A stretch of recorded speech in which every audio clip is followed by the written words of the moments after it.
Irulana y el Ogronte, un cuento de mucho miedo, de Graciela Montes, dibujos de Claudia Legnassi. Aviso que este es un cuento de miedo. Trata de un pueblo, de un ogronte y de una nena. El ogronte no tenía nombre, pero la nena sí. Algunos la llamaban Irenita y yo la llamo a mi modo, Irulana. Conviene empezar por el ogronte, porque es el más grande, el más peludo y el más peligroso de esta historia. No todos los pueblos tienen un ogronte, pero algunos tienen, y este tenía. Cuando se terminaba la tarde y el sol se ponía rojo, porque en los cuentos también se ponen rojos los soles, la cabeza peluda del ogronte brillaba como la melena de un león inmenso, y la gente del pueblo sentía mucho miedo. La gente cuando se despertaba a la mañana pensaba, ¿cómo habrá amanecido el ogronte hoy? Era importante saber cómo había amanecido el ogronte. Por ejemplo, si el ogronte estaba resfriado, había que reforzar las puertas y las ventanas para que no se abrieran de golpe con los estornudos, y no se podía sacar a pasear a los perros demasiado chiquitos porque podían rodar calle abajo y volarse hasta la orilla del río. En cambio, si el ogronte se ponía a picar cebolla, las cebollas crudas y las nubes del amanecer bien cocidas son las comidas preferidas de la mayor parte de los ogrontes, había que salir con botas y hasta con botes llegado el caso. Si estaba contento y carcajeaba, había que guardar los floreros en los roperos para que no se cayeran al suelo con los temblores. Si se ponía a cantar, había que envolver con trapos los espejos.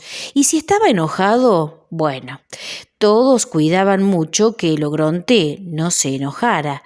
Siempre le decían, buenos días, señor ogronte, y buenas noches, señor ogronte, con muchísimo respeto, y todas las tardes iban hasta el pie de la montaña y le dejaban canastos repletos de cebolla, vacas muy gordas y flores de colores raros, y le hacían una gran torta para el día de su cumpleaños y le cantaban canciones para que se durmiese.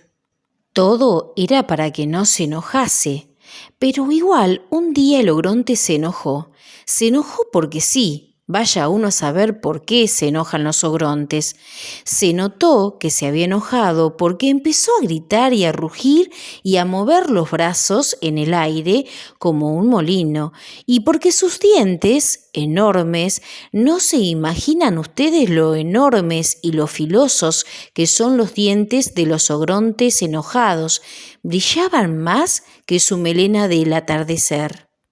El pueblo entero se arrugó de miedo a que lo comieran, porque ya se sabe que los ogrontes, cuando se enojan, se comen pueblos enteros, con sus casas, sus personas, sus calles y sus kioscos, y sus perros, y las petuñas de sus jardines, y los tarros de galletitas, y sus boletos capicúa, y sus estaciones con trenes y todo.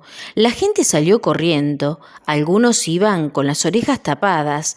Taparse las orejas no protegía del enojo del ogronte, pero al menos ayudaba a que sus rugidos molestasen menos. Pero yo dije al principio que este era el cuento de un pueblo, de un ogronte y de una nena. Ahí está la nena, ¿la ven? Es esa de rulitos en la cabeza, Irulana, es la única que no corre. A mí no me pregunten por qué no corrió Irulana, vaya uno a saber por qué no salen corriendo las irulanas cuando vienen los ogrontes. Los que contamos los cuentos no tenemos por qué saberlo todo. Yo lo único que sé es que Irulana no corrió, sino que se sentó a esperar en un banquito. Tal vez era muy valiente, tal vez era un poco chiquita, tal vez estaba demasiado cansada. Se sentó en un banquito verde en una calle vacía. Todas las calles estaban vacías en ese pueblo. Cuando se terminó la tarde y el sol se puso rojo, la cabeza peluda del ogronte brilló más que nunca, los dientes brillaron más todavía y rugidos enormes sacudieron el suelo. Irulana tuvo miedo y más miedo tuvo cuando vio que el ogronte se empezaba a mover. Ahora viene y se come al pueblo, pensó Irulana. Y, efectivamente, no se olviden de que yo avisé que este era un cuento de miedo. En cuanto llegó la tarde, el ogronte empezó a comerse el pueblo. Ya sé que esto es terrible, pero ¿qué se le va a hacer? Así son los ogrontes. Empezó por el ferrocarril, enroscaba las vías en un dedo y después las sorbía como si fueran tallarines. Masticaba las cosas como si fueran turrón y de tanto en tanto les daba un mordisquito a 2 o 3 árboles que había arrancado de raíz y que llevaba como un manojo de apio en la mano. Miren, acá el dibujante se asustó tanto que dejó el dibujo sin terminar y salió corriendo. Fue haciendo arrolladitos con las calles y se las masticó despacio. La plaza la dobló en 4 como un panqueque y se la comió con gusto, seguramente era dulce. Si alguna petunia se le escapaba de la boca, la empujaba con el dedo hacia adentro. Y comió, se lo comió todo. Tengan en cuenta que los ogrontes son muy grandes y este era un pueblo chico. Bueno, ahora el que se achicó es el cuento, porque empezó con un pueblo, una nena y un ogronte, y ahora ya no hay más pueblo. No hay nada más que una nena y un ogronte, y nada, pero nada más. Nada de nada, ni un arbolito, ni una petunia, ni un vestidito de muñeca, ni un colador de té, ni una polilla, ni la pelusa de un bolsillo. Nada más que Irulana en su banquito y un ogronte enorme que, aunque ustedes no lo vean porque el dibujo se termina antes, está bostezando. Está bostezando porque a ese ogronte, siempre que se comía un pueblo entero, le venía el sueño. Pero Irulana no sabe que el ogronte bosteza, tiene tanto miedo que cerró los ojos.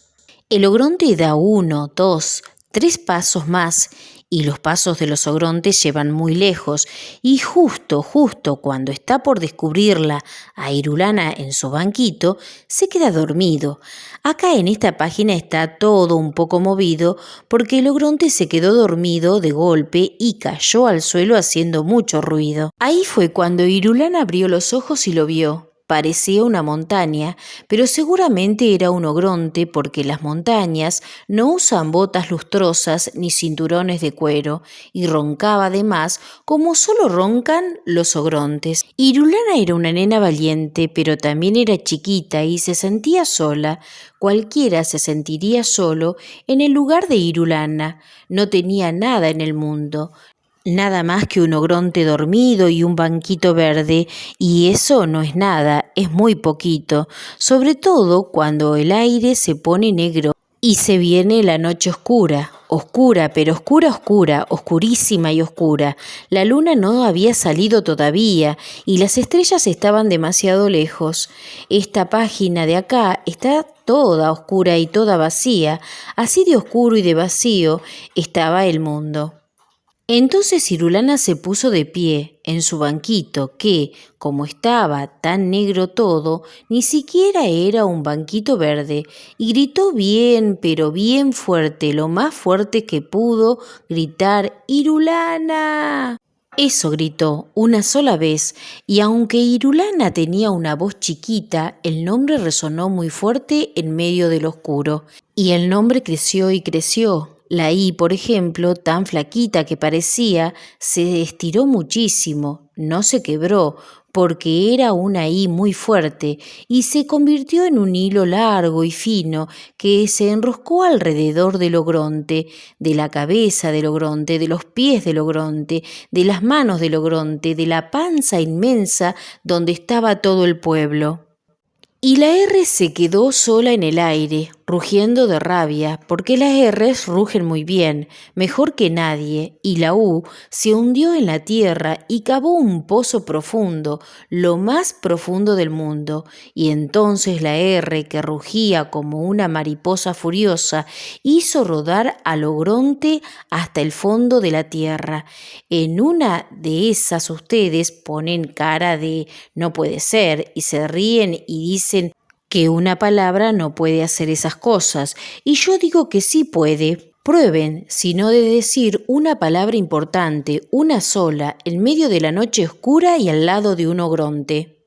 La lana de Virulana se hizo un ovillo redondo y voló al cielo para tejer una luna. Hizo bien, porque entre una lana y una luna no hay tanta diferencia. Entonces la noche se iluminó.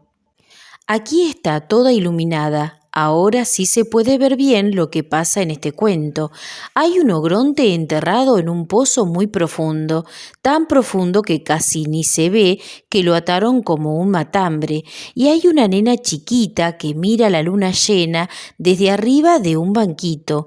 Parece que no hubiera nada más, pero si miran bien, allá lejos, en el fondo de la hoja, hay un montón de gente que vuelve. Si acercan la oreja al papel, tal vez oigan la música, porque traen guitarras, violines y panderetas. Vienen a fundar un pueblo.